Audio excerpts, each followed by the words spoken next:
We can't sit and be waiting for some people from across the oceans to come and do it for us. It's not going to happen. And also, we must decolonize our minds and believe in ourselves. Because if your mind is decolonized, they don't need to come physically. You are already in prison. So let's decolonize our minds. And decolonizing our minds means taking charge of our economies. Why aren't we say Africa is rich in all this? The president was mentioning all the things we are rich in. The 60% of available arable land globally is on this continent, but this continent imports food. We have sunshine more than 300 days a year. We have water. We have a big population, more than 1.4 billion. Why can't we feed ourselves?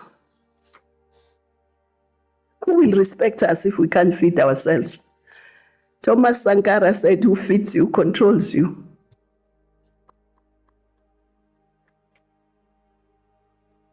So we must grow our food. We must process our natural resources. Some people boast of importing furniture. They boast, my furniture is imported from there. Why? We have so much wood. Why do you import furniture? We have people, we have wood. There's no need. We grow cotton. Only 90% of our cotton is exported raw. Why? But we import fabric.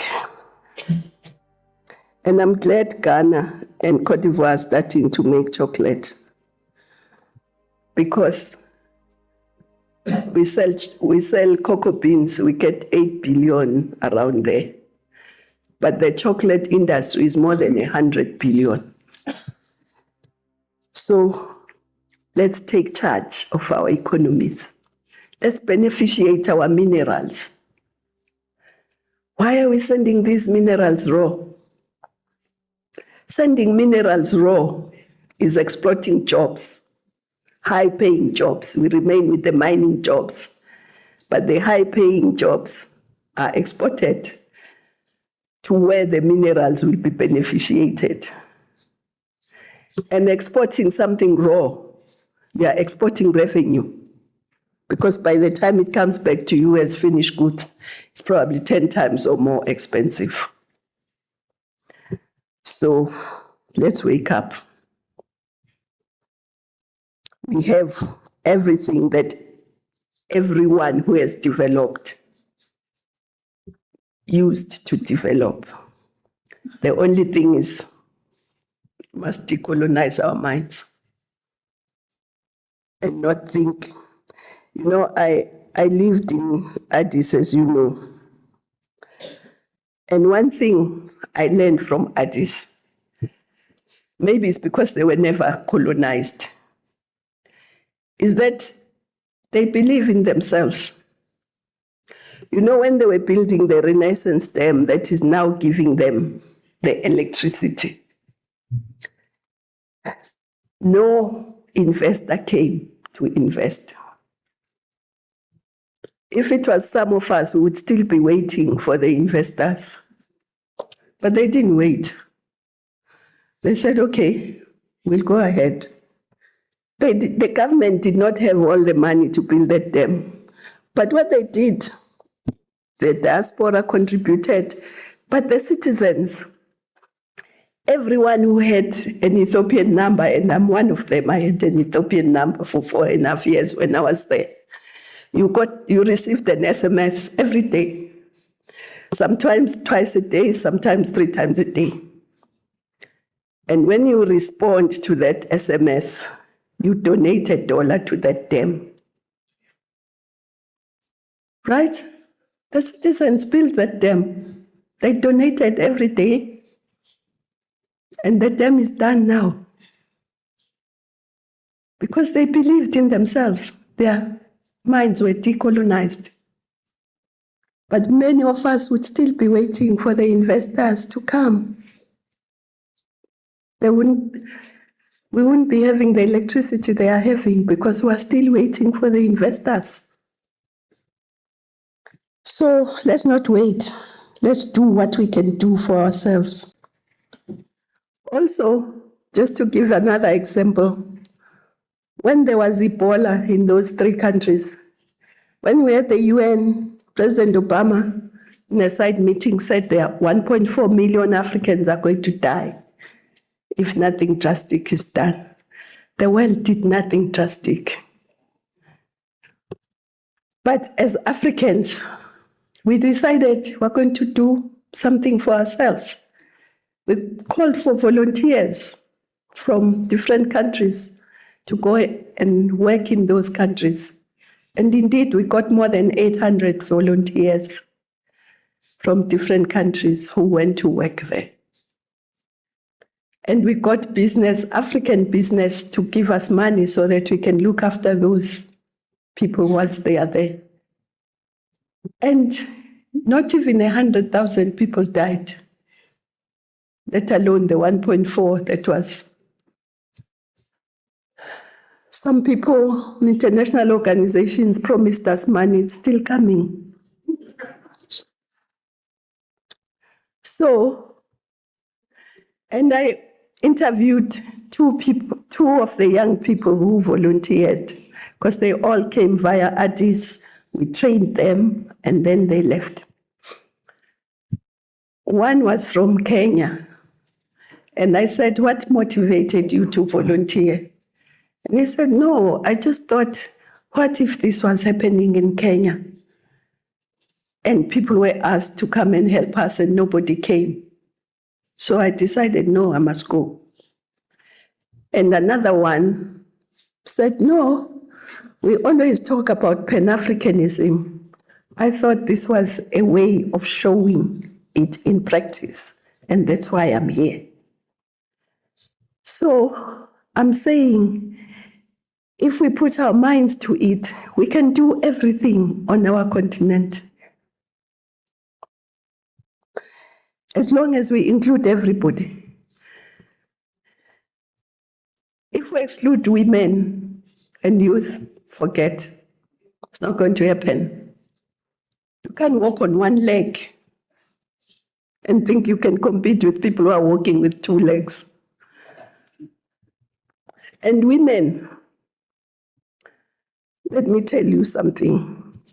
Do you know that there is research that shows how women and men spend their income? It says men spend a good 30% of their income on the family, right? I don't know what the 70%, but it's good enough. 30% goes to the family. But women, 70% of the income of women is spent on the family. So if you empower women, families will be better off.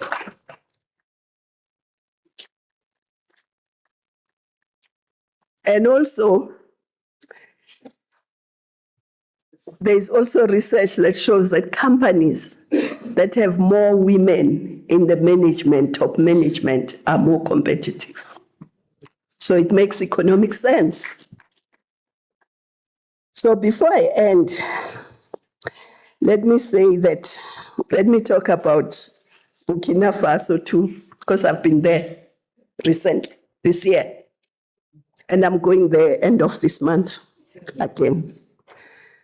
Some people asked me when I came back, why did you go there? There was a coup. So I said, yes, I wasn't there on the day of the coup. I didn't go to Burkina Faso on the day of the coup, but I was invited for the launch of the Sankara Mausoleum. But also I can say in Burkina there is a revolution, and I support progressive revolutions.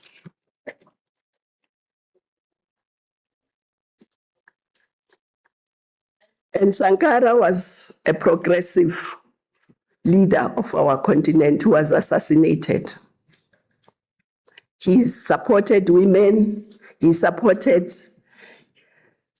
unity of the African continent, he supported countries feeding themselves, producing their own food.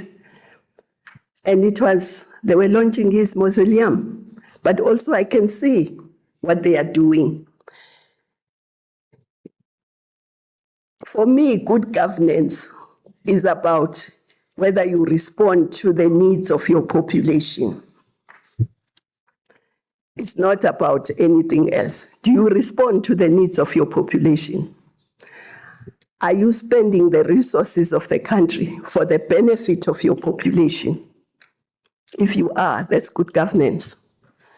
If you are not, for me, that's not good governance. So, for now, I think Burkina is doing well.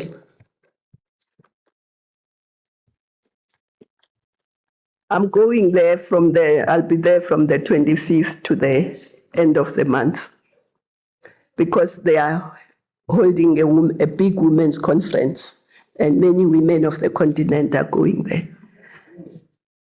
Because they believe that they cannot rise as Burkina without women, just as the continent will not rise without women. I thank you.